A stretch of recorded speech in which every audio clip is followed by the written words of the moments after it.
pogađaj ti ko je ko. Kriva mu je zlatne boje, zubi su mu kao bodlje. Jedini je kralj on, da li znate ko je to?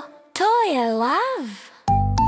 Ima dugi snažan vrat, jede lišće svaki dan.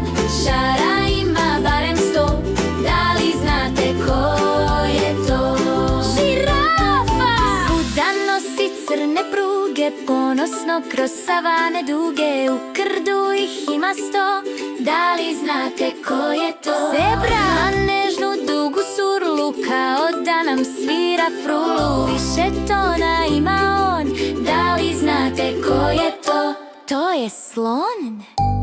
Možda ima neke mane, po ceo dan jede banane. Smešan je i sladak on, možda znate ko je to? Majmun. Brzo trči, spretan je, ima pruge šarenje. Svi već znamo, hrabar je, reci sada ko je to? Tigar, u rekama on živi, sam se sebi stalno divi. Još i brzo pliva on, znate možda ko je to? Nilski konj. Nasred mu je čelar